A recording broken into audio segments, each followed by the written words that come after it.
3:30 in the afternoon on the 27th of April on a beautiful day out here in the patio. It's actually a Friday, and it's a little bit before our Friday afternoon rush. People getting off work, coming to enjoy some great beer and great food, and pretty damn nice atmosphere, I've got to say, too. And we've got Bob here from Aniata Cheese Company. Bob, good afternoon. Good afternoon. And as would be befitting his title of Bob from Aniata Cheese Company, he brought cheese, and quite a nice selection of it. Bob, I think we're going to invite you over more often. You keep pouring and I'll keep cutting. Okay, that works for us. And we've got a bunch of people here from the team for the cheese tasting. We're actually going to be doing a beer and cheese sort of education / tasting, lead tasting in a few weeks. And that's what we're tasting this for. It's going to be happening during American Craft Beer Week. And so we decided specifically, are these all American cheeses? These are all American cheeses. Okay. Specifically, they're craft, and not with a K, but a C. American craft cheeses. We have Meghan, who's our events coordinator, Meredith, line cook, and Scotty, our Sous Chef. Yes, I know. I was waiting for you to look up. Sorry. Yeah, that's okay. So, yeah, Scotty, our Sous Chef. And, I recognize one of these right off the bat, of course, which is the Humboldt Fog. Of course. I had to bring that one though. Humboldt Fog is such an amazing cheese. I really like it. It's ubiquitous in the world of specialty cheeses almost now, which is an amazing thing. Yeah, considering where it came from, it really is. Yeah. Let's see. When did Humboldt Fog first come out? Do you know? Or first started to catch some attention? It really started to get attention probably about 7-8 years ago. Yeah. This being made, they started making cheese back in the late 80s. Wow. So it took a while. And now, though, you can find Humboldt Fog everywhere throughout the country. And it's made by, is it Cowgirl? No, it's made by Cypress Grove. Cypress Grove. Yeah. I actually knew that. They make the Midnight Moon. Midnight Moon. And actually, we have another cheese from them called Lamb Chopper. We'll have a little bit later on. Oh, I've never had that one. And that's their sheep's milk cheese. Okay. Do we have anything from Cowgirl Creamery? We have the Red Hot. The Red Hot, which we normally serve around here. Exactly. I'm just getting my cheeses mixed up a little bit. All right.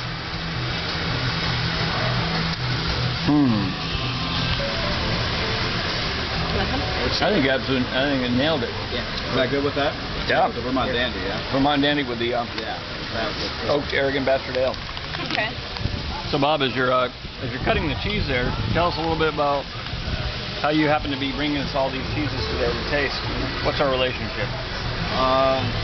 Well, you guys do a lot of cheese here at Stone, so you've been buying cheese from us since you've opened.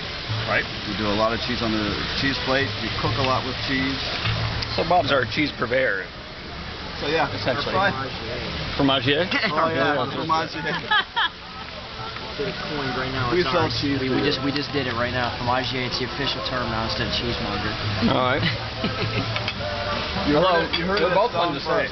You heard it at Stone first. We're changing the whole world right now. Exactly. Well, yeah, we've been doing that for the past 10 years, Scotty. I'm sorry. I'm just really getting off the road. I'm just trying to catch up. I got a 10 years. All right. Okay, so what's the one you just handed me, Bob? Okay, the one I handed you is a cheese called a Scotty Mountain. And this is made by a place called Cobb Hill in Vermont. Okay. And they make it out of raw milk. So this is raw cow's milk. Okay, I can't keep up with the way you're feeding me cheese here, so I'm trying to keep track. What's up with the orange cheese, Bob? Well, you wanted craft cheese, so I had to bring one craft cheese. Okay, so that's not the real answer. What's with the orange cheese, Bob? In this case, the orange comes from annatto. It's just a natural seed. So the cheesemaker here has added annatto to give it that bright orange color. It doesn't do anything as far as flavor. I just don't get that. I have a natural prejudice that I've developed I gotta tell you against orange cheeses. Okay, go ahead. I'll listen. I'll listen for a change. This cheese is actually a 10-year-old cheddar. This cheese was made 10 years ago. It's made in Wisconsin, where they tend to like orange cheeses from time to time. Yeah. But that's what's really interesting about it. If you forget about the color for a second, and just focus on the flavor that's developed in this cheese after 10 years of aging. It's really, really incredible. And this guy has been making cheese for over 30 years. His name is Tony Hook. He and his wife make it. He has a huge aging facility where he just has, like you would with wine, he's got to if he's holding on for 10 years. That's exactly it. I mean, he just has, tons of this stuff from different vintages, and he releases cheese from 1 year all the way up to now at 12 years. So you can actually buy 12-year cheddar from him. It's just really deep, really fun flavors to it. Well, it's good. I'm going to hand that easily. Once again, I taste pop, like a crispiness. What is that? And that's from the aging. There's where you see the crystals have broken down. Much bigger this time, though. Not so grainy, not so powdery. It's very... Actually, you have to watch a little bit on the rind. If you get the rind, there is actually some... And this is just from the salt. Okay. And this is just where because in these cases, these get formed in 40-pound blocks. And it's rindless. So there's no rind or anything. They're just... It just leaches out to the edge of the cheese. Exactly. Packaged in 10-year-old cheese. What was I doing 10 years ago? Oh yeah, trying to just breathe and stay alive and make it to the next day. That's what I was doing 10 years ago. I actually remembered a little more clearly than I'd like to sometimes. Frightening times. It makes the idea of waterfalls and trees and lazy afternoons with cheese and beer seem like almost an impossibility to think about. It's nice. I have to say, I'm happy to be here, and happy to be here with all you guys. Yeah, that's great. But most especially the cheese and the beer. Yeah. Thanks, Greg. Good God, man! Bring some more IPA and make it snappy. Any tasters? Evidently, I get feisty when I'm drinking beer and having cheese. As if either of those required. So we just had the Winchester gouda right there. Bob, score me another little piece of that. Yeah. Start using words like score me, Score me. Oh, scored me a big chunk. Tell you, Bob is like any pusher. It gets you hooked, and then it keeps you coming back. And I'll tell you what, I'm there. Do you like the reference? How do you feel about it? Yeah. Okay. No, The cheese pusher. Winchester gouda, to me, is just so much more pungent than a traditional Holland gouda, Netherlands. What would you say? Hollandish? No, of course not. Dutch. Good God, man, where's my IPA? Okay. Please hurry up. You guys know this cheese as well. Okay, so the Winchester gouda Yeah, huh? is so much more pungent than a traditional Dutch gouda to me. However, I haven't been gouda tasting in Holland. When you're there, do you get ones that are this flavorful? You do. You can get some that are this sharp as well.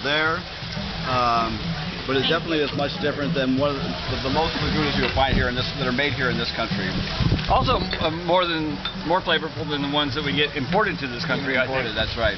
But these guys do a traditional, what Winchester calls the Borencast. So farmhouse gouda, made with raw milk. So it has to age at least 60 days. The ones we're having today are aged almost a year. And I'll interject just to say that farmhouse means that they actually raise all their own cows, milk all their own milk for their cheeses. So 100% them. That's right. It's all done right there.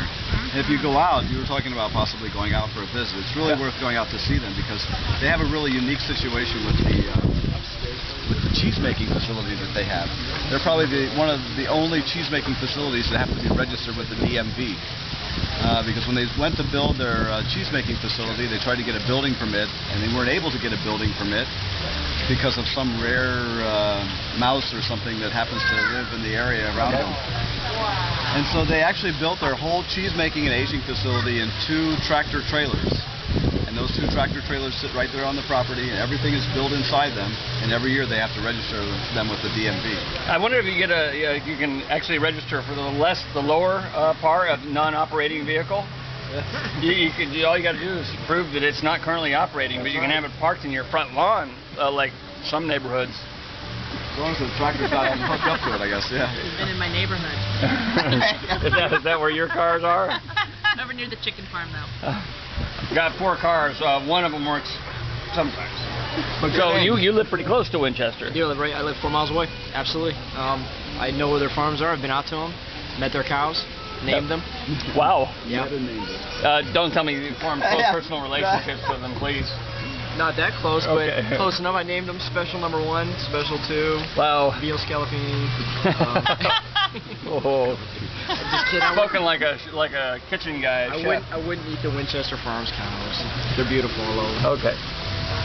Well, I'm glad we have that one cleared up. I'm thinking with the Stone IPA. Absolutely. Yeah. It doesn't stop. Even though the IPA pairs with it, and the IPA goes away, and the cheese is still there. It doesn't back off for a second. It's amazing because this Stone IPA has a very long, lingering bitterness to it. But I agree with you, Scotty, in that this Winchester Gouda, it just helps. I took another bite, but it is. It's really lingering, and they stand up to each other. What do you think? Should we pair the two? Absolutely. It's a great one. I would either start or end the cheese pairing with this one because it's just going to leave it. Exactly. This is going to be one of the farther towards the end. Well, we're not going to tip our hand totally here, but it's possible that we might pair the Winchester Gouda with the Stone IPA. The next cheese is this one with a sort of funky rind. Is made by the same people that make cow pie, which is on the menu. You guys generally have it on the menu. Is that on our soft and stinky cheese plate or our really soft and stinky cheese plate? It is on the soft and stinky. Soft and stinky, okay. Yeah, I was actually a little disappointed when I first tried the cow pie, and I thought, well, this is merely a really tasty cheese. It's not. The name evokes, of course, something that's going to be somewhat a borderline offensive, and it's not. It's really good. It's really good, really mellow. Is this one more offensive, I hope? This one usually is, but these wheels are pretty young, and so it's pretty mellow as well. It's going to be on the mellow side. As they age, they tend to really get softer and they get funkier and And this one needs a little bit. So is that the one I have right here or right here? That's the one you have right there. Right there. Okay. Yeah, because I think that's Red Hawk over there. Oh, the Red Hawk. Okay. Yeah, the Red Hawk. No. Dry jam. And this is again called what? This is called Blue Beer. Blue Beer. I've done this one before. I don't think It says, we've done the Caldwell Creek. is it me or is this kind of an ash kind of a? It does. There's a little bit of an ash. It doesn't really. It's very light. It's not a whole lot. No, but I get it in the flavor because I didn't even bit the rind on that bite. Oh, is that right? And I'm getting it, but it's nice. It's kind of a chalky ash, but not chalky in a bad way. No, not at all. This cheese will get really, really funky in another couple weeks. Yeah. And just the flavor gets more meaty and savory. Yeah. It's really. I like it now. I think I'd like it even better than. Yeah. No, I hadn't tried that one yet. I thought that was what that one was. I thought it was the remaining. It's quickly degenerating into a frenzy of cheese. And which one was it? And I like that one. Oh, I gotta try this one again with that beer. In other words, we're having a really good time. And this blue cheese that I'm about to have, what was this again? This cheese is called Bailey Hazen Blue. Bailey Hazen. Bailey Hazen Blue is made in Vermont by Matteo Keller. Wow. The farm is called Jasper Hill Farm. Yep. This is raw milk blue cheese. They make it in the style almost of a Stilton. I'll just put them in start for right now. It's a little drier in texture, but the flavors are just great. Just real mushroomy notes to it up front, and it just kind of turns a little bit chocolatey. It's got a lot more earthiness than a typical blue. Yeah, that's right. By far. This thing is really rich. It's really good. It's really nice, and this is the best temperature for it because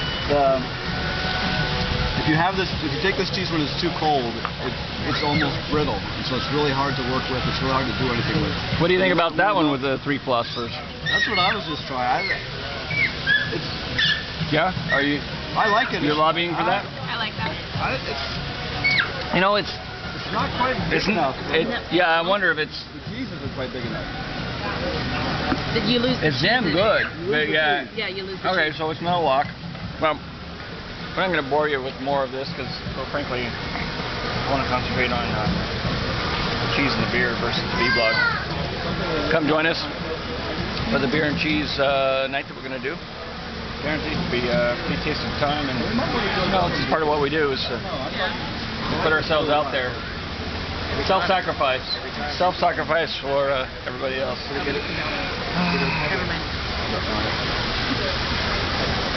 Working on my martyrdom.